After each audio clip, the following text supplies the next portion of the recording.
When Reg Samard moved to Manigatawgan, Manitoba, he was looking forward to retiring in the woods. He wanted to enjoy the nature surrounding his reserve of Hollowater First Nation. But I didn't want to retire to having a mine right next door. In February, Premier Wab Kinew and Environment Minister Tracy Schmidt approved Canadian Premium Sand, or CPS, to extract silica sand in the area 200 kilometers north of Winnipeg.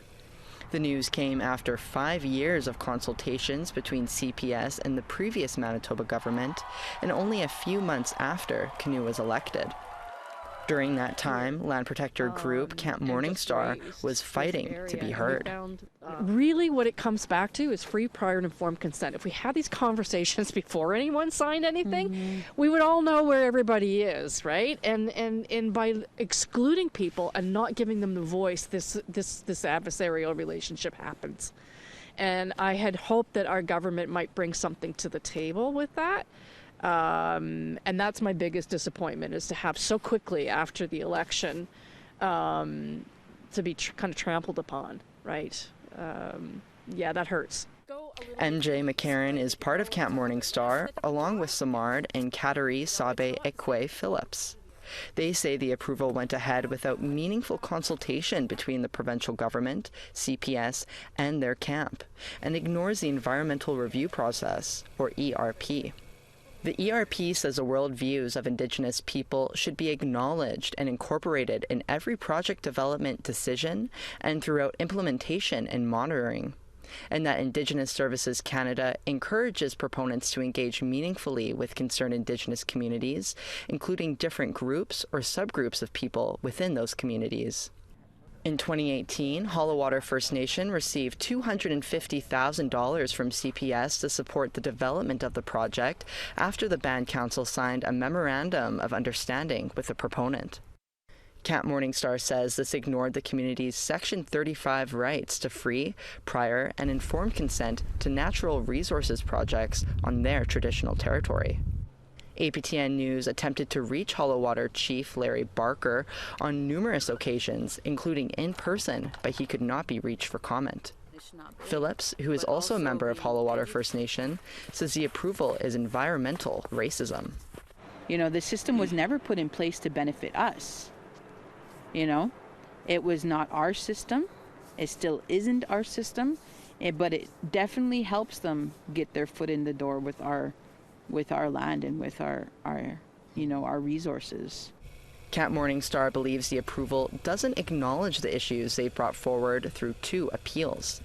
They worry about the mine's proximity to ceremony grounds and says there's little to no benefit for the communities it touches.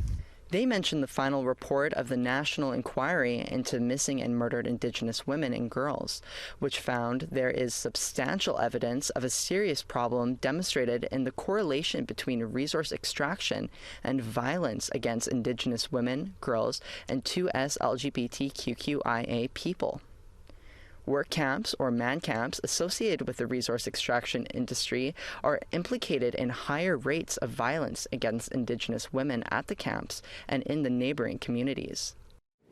Most of all, Camp Morningstar is worried that the mine will have a negative impact on the ecosystem, on the moose who forage in the area, or the medicine plants that grow there.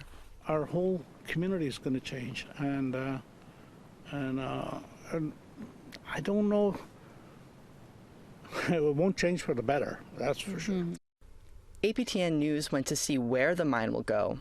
Upon arrival, nature greeted us with a rare event. 18 eagles were seen flying above and around the exact spot where the mine is slated to go. An unusual sighting for the solitary animal. Everybody comes here and then they say, oh, now I get it. Because they imagine this as just wilderness, right? It's the old terra nullius. It's empty land, and when we look at things, trees, we look at it as a resource. You know, the birch can give me paper, it can give me sap, it can give me things, right? But we don't think about our relationship with the land. APTN News reached out to CPS CEO Glenn LaRue for comment on the sighting and how he thinks the mine may affect these birds, but did not hear back. While the eagles still fly high in the sky, Camp Morningstar will be delivering a petition of over 6,000 signatures against the mine's approval to Premier Wabkanu, along with a list of recommendations to revise the environmental review process.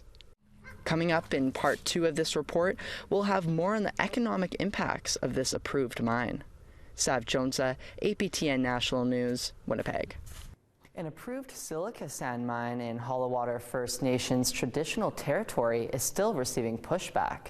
The Alberta-based company Canadian Premium Sand, or CPS, is the proponent of the project. In the first part of this 2-part series, we heard the frustrations of Camp Morningstar, a land protector group in opposition to the mine. In part 2, we'll look into CPS's responses to their concerns and those raised by others. Silica sand is sand with a high silicon dioxide content and is often used in glassmaking. The silica sand mined by the project was originally going to be sold to the oil and gas industry for fracking. CPS changed lanes in 2022 because, according to their website, it no longer makes business sense to sell the sand to the oil and gas industry. The sand is now intended to make solar glass panels in a manufacturing plant CPS has been approved to construct in Selkirk, Manitoba.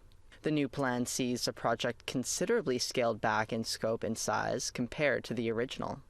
CPS CEO and President Glenn LaRue says both projects are linked and construction at both sites will begin once financing is in place.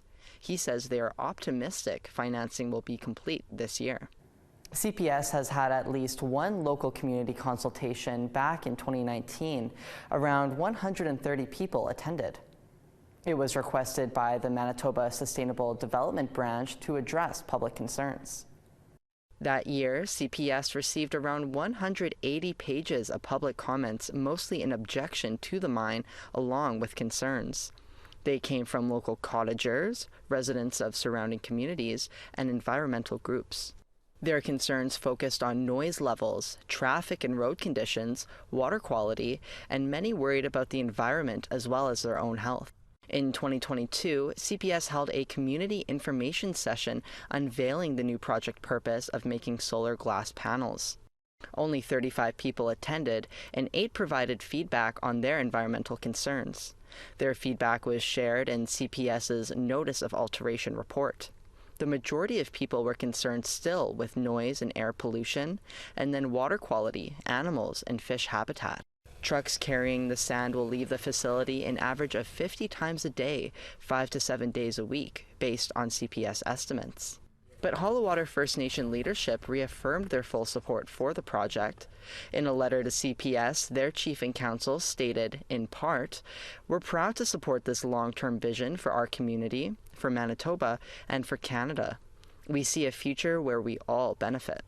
APTN reached out to Chief Larry Barker through email, phone, and in person, but was not able to reach him for an interview. CPS CEO Glenn LaRue was unavailable for an interview with APTN National News. He sent an emailed statement.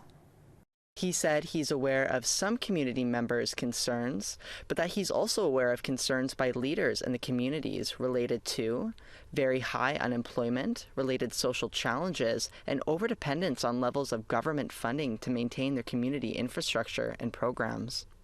The local leadership wants responsible economic development and employment opportunities in their communities as a platform to build a better future, and our project can help provide that.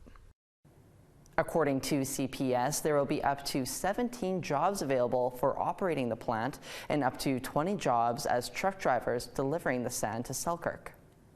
The mine is slated to operate for 35 years. It and the manufacturing plant combined are estimated to generate $200 million in provincial taxes over a 10-year period. Sav Jonesa, APTN National News, Winnipeg.